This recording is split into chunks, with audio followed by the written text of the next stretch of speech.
Hello everyone, my name is Indira and I hope you all will be doing awesome and I'm sure you are safe and sound in this pandemic. So dear learners, on the behalf of amazing learning platform that is your bright Avishkar, I have come here again with new advanced vocabularies because I want we all to be an advanced English speaker and I hope previous video was beneficial for you. So without wasting our time, let's get started. So today our first vocabulary is jester, which means usually in the past at the court of kings and queens, a man employed to amuse people by telling jokes, funny stories etcetera. तो I hope आपको इतना सा सुन के थोड़ा सा idea तो लग गया होगा, लेकिन मैं आपको जैसे कि हम रोज़ कंडीशंस लेते हैं, कुछ सिचुएशंस लेते हैं और वैसे हम समझते हैं, तो आज भी हम वैसे ही समझेंगे.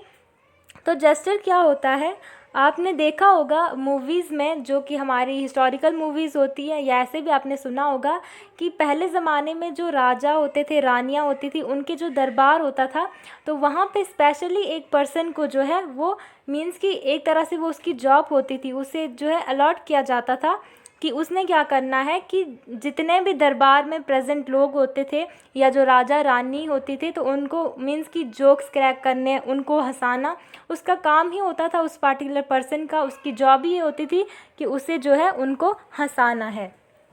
आई होप आपने ये ज़रूर देखा होगा कि वहाँ पे मीन्स कि स्पेशली उस पर्सन को मीन्स एक तरह की उसकी वो कंपल्शन होती थी कि उसकी लाइफ में जो कुछ चल रहा हो, नो मैटर वो अभी उस, क्योंकि ऐसा तो नहीं है कि कोई इंसान हमेशा ही खुश रहे, लेकिन फिर भी वो उसकी कंपल्शन होती थी कि उसे मीन्स कि हंसाना ही है. पूरे दरबार में जितने भी बैठे हुए हैं, राना रानी राजा, सबको हंसाना है. तो ये है जेस्टर. जैसे एग्जाम्पल मैंने दी है, he has played the role of jester in this movie. अब ऐसा है कि अगर प्रेजेंटली हम किसी को ये टाइटल दे दें तो मे भी उनको थोड़ा सा बुरा लगे, अगर ये हमको हिस्टोरिकल बैकग्राउंड से सोचें कि क्योंकि उनको एज अ स्लेव वहाँ पे रखा जाता था, तो मे भी किसी को बुरा लग जाए कि मैं मीन्स आपको हंसाऊँ, ये मीन्स कि वो उस वे से अगर लें. इसलिए लेकिन आपको तो इंग्लिश सीखनी है, आपको करनी है प्रैक्टिस. सो आप कर सकते हैं किसी भी मूवी, कोई भी सीरियल आपने देख लिया जहाँ पे आपको डेफिनेटली एक ना एक ऐसा कैरेक्टर मिलेगा जो सबको हंसाता हो, जोक्स क्रैक करता हो. कोई भी इमोशनल है, कोई भी मीन्स बहुत ही परेशान है, तो वो एक कैरेक्टर आके उनको मीन्स बहुत ज़्यादा खुश करता हो, हंसाता हो, तो उसको आप कह सकते हैं jester. Like he has played the role of jester in this movie. So I hope you have got the vocabulary कि आपको इसको कैसे यूज़ करना है. तो चलिए नेक्स्ट देखते हैं हमारे पास.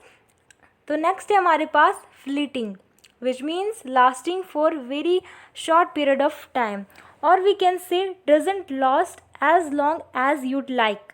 मीन्स कि कोई हमें लगेगा शॉर्ट पीरियड ऑफ टाइम के लिए एग्जिस्ट कर रहा है, जब हम चाहते हैं कि वो चीज़ जो है लंबे अरसे तक रहे, लेकिन हो क्या रहा है कि वो बहुत ही शॉर्ट पीरियड ऑफ टाइम के लिए रह रही है, जिसे हम कह सकते हैं फॉर वेरी शॉर्ट, मतलब बहुत ही ज़्यादा कम टाइम के लिए, बहुत कुछ पलों के लिए, कुछ मोमेंट्स के लिए, कुछ मिनट्स के लिए, लेकिन हम चाहते हैं कि वो चीज़ जो है काफ़ी लंबे अरसे तक रहे, लेकिन वो रही नहीं.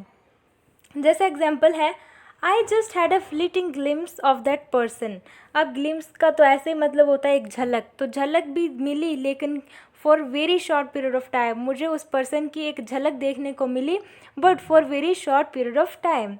नेक्स्ट है आपके पास, fleeting love may last more than a moment but it won't stay for very long. Very true, because according to today scenario, however exception exist, लेकिन आज का जैसा सिनेरियो चल रहा है तो उसी के रिलेटेड ये एग्जाम्पल है कि आजकल है फ्लीटिंग लव, दैट मीन्स ऐसा प्यार जो बहुत ही कम समय के लिए, कुछ मोमेंट्स के लिए एग्जिस्ट करता है. तो एग्जाम्पल में बोला गया है कि जो फ्लीटिंग लव है वो ज़्यादा से ज़्यादा कुछ मोमेंट के लिए रह सकता है, लेकिन वो परमानेंट जो है, वो लॉन्ग जो है, वो कभी स्टे नहीं करेगा.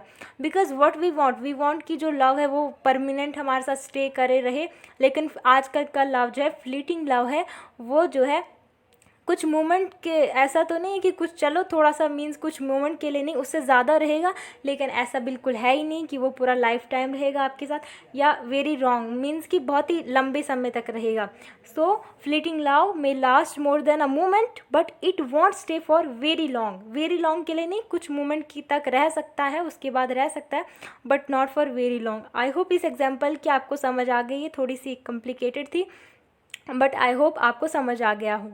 तो चलिए नेक्स्ट देखते हैं। तो नेक्स्ट है हमारे पास implore, which means to ask somebody with great emotion to do something because you are in a very serious situation। इसमें क्या है कि आप किसी से बहुत ही ज़्यादा विनती कर रहे हो, बहुत ही ज़्यादा इमोशनल होके, क्योंकि आप जो है बहुत ही सीरियस कंडीशन में हो।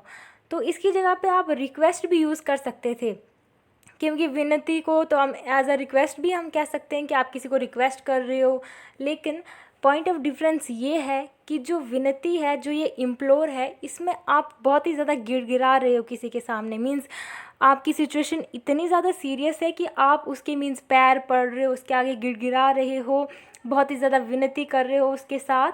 तो चलिए अब देखते हैं कि एग्जाम्पल के साथ कि किस कंडीशन में इसको हम यूज़ कर सकते हैं। She implored him not to leave her alone. अब जो ये एग्जाम्पल है ये मैंने मोस्टली मूवीज़ वगैरह से लिए हुए हैं। जैसे आपने ऐसे मूवीज़ में ये डायलॉग तो सुना ही होगा, दो पार्टनर्स होते हैं, हीरो हीरोइन होते हैं, और अगर कोई भी छोड़ के चले जाए तो डेफिनेटली वो कैसे उनकी हालत कैसी हो जाती है, full of emotions, and they will be like कि मुझे छोड़ के मत जाओ प्लीज़, लाइक ऐसा वो करते हैं, वो बहुत ही गिड़गिड़ाते हैं उनके सामने। तो एक एग्जाम्पल ये आप समझ सकते हैं। दूसरी है I implore you not to shoot me. अब जैसे कोई हम एग्जाम्पल ले लेते हैं कि जैसे विलन है और हीरो जब विलन को मारता है तो आपने देखा होगा विलन एकदम से मीन्स क्या उसकी ऐसे पूरी मूवी में क्या होता है, वो कितना ज़्यादा मीन्स कि हावी होता है एक तरह से हीरो पे, लेकिन एंड में जब हीरो जो है वो विलन को मारने वाला होता है तो वो विलन का जो है पूरा चेंज हो जाता है। वो कैसे उस हीरो के सामने मतलब गिड़गिड़ाता है, खुद वो इतने सारे मर्डर्स करता है, लेकिन लास्ट पे वो क्या कहता है कि मुझे शूट मत करो प्लीज़, मैं तुम्हारे आगे हाथ जोड़ता हूँ, गिड़गिड़ाता हूँ। तो उस वाली सिचुएशन को आप रिलेट कर सकते हैं इम्प्लोर के साथ। तो सोचिए उसमें क्या है, वो अपनी मीन्स की अपनी जान की भीख मांग रहा है, बैग कर रहा है उसके सामने। तो रिक्वेस्ट तो हो गई छोटी मोटी, कुछ भी हमें करना हो तो हम मतलब रिक्वेस्ट का यूज़ कर सकते हैं, लेकिन इम्प्लोर हो गया कि आप बहुत ही ज़्यादा इमोशनल हो, बहुत ही विनती कर रहे हो किसी के साथ, तो उसके लिए आप यूज़ कर सकते हैं। आई होप आपको समझ आ गया हो। तो चलिए देखते हैं नेक्स्ट है हमारे पास एनोनिमस, विच मीन्स गुमनाम, बेनाम जिसे हम कहते हैं, विदाउट एनी नाम, किसी नाम के बिना, गुमनाम जिसे हम कह सकते हैं। जैसे बहुत सारी पर्सनालिटीज़ होती हैं जो अपना नाम बताना उनको अच्छा नहीं लगता, वो गुमनाम रहना चाहते हैं, वो नहीं चाहते कि कोई उनके बारे में जान पाए, मीन्स उन्हें अच्छा नहीं लगता कि वो ज़रा मीन्स अकेले रहना चाहते हैं, कोई अच्छा नहीं लगता कि किसी को वो अपना नाम बताएं, कोई उन्हें जाने, वो बेनाम रहना चाहते हैं। तो ऐसी पर्सनालिटी को आप कह सकते हैं अनोनिमस। जैसे यहाँ पे एग्जाम्पल है the witness requested to remain anonymous, क्योंकि मैक्सिमम जो विटनेस वगैरह होते हैं तो वो यही रिक्वेस्ट करते हैं कि हम गवाह देंगे, हम आपकी गवाही तो देंगे, लेकिन हम जो है बेनाम रहना चाहते हैं, बिकॉज़ उनको अपनी मीन्स बहुत सारे इश्यूज़ होते हैं कि अगर पता चल गया कि इन्होंने गवाही दी है तो कुछ भी हो सकता है। तो मैक्सिमम रखा जाता है जो विटनेस है उन्हें जो है अनोनिमस ही रखा जाता है। They wish to remain anonymous, वो लोग जो है या बहुत सारे या कोई भी है वो विश करते हैं कि वो अनोनिमस रहें, बिकॉज़ बहुत सारी ऐसी पर्सनालिटीज़ होती हैं हमारे साथ में, अगर हम देखें मीन्स हमारे इन्वायरमेंट में, हमारे साथ में, आस पड़ोस में, तो बहुत सारे ऐसे लोग होते हैं जिन्हें नहीं अच्छा लगता कि कोई उन्हें जाने या उनका नाम किसी को पता हो, वो गुमनाम ही रहना पसंद करते हैं। तो आप कह सकते हैं वैसी पर्सनालिटीज़ को। तो नेक्स्ट है हमारे पास mar, which means to harm or damage something. अब ये मार यहाँ पे वो मार वाली मार नहीं है, ये इंग्लिश में एक वर्ड है, वोकैबुलरी है मार, जिसे हम कहते हैं ख़राब करना। जैसे यहाँ पे एग्जाम्पल है हिज बैड एक्टिविटीज़ कैन मार हिज इमेज। दैट मीन्स अब आप बुरी एक्टिविटीज़ करोगे तो डेफिनेटली आपकी इमेज अच्छी नहीं होगी, वो तो बहुत ज़्यादा ख़राब हो जाएगी। तो यही कहा है कि उनकी जो बैड एक्टिविटीज़ हैं वो क्या कर देंगी, उनकी इमेज को ख़राब कर देंगी। या जैसे आप कह सकते हैं योर एंगर कैन मार दिस पार्टी। अब किसी का गुस्सा जो है वो बहुत ही ज़्यादा वो कंट्रोल नहीं कर पाते हैं। किसी की पार्टी हो, किसी की शादी हो, कुछ फंक्शन हो, तो वो गुस्सा निकल आता है बाहर। वो मतलब कंट्रोल नहीं कर पाते, वो देखते नहीं हैं टाइम क्या है, अभी फंक्शन चल रहा है। तो वहीं पे ये कह रहे हैं, शायद किसी पर्सन के साथ ऐसा हुआ हो, तो एग्जाम्पल में यही लिखा है कि आपका जो ये गुस्सा है वो इस पार्टी को जो है मीन्स ख़राब कर देगा।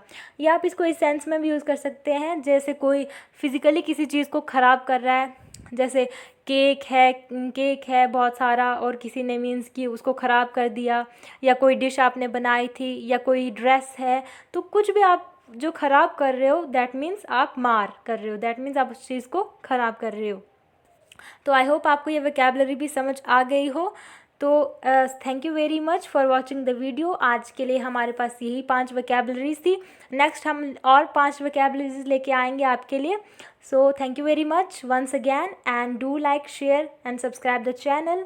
Stay safe, stay healthy, stay happy.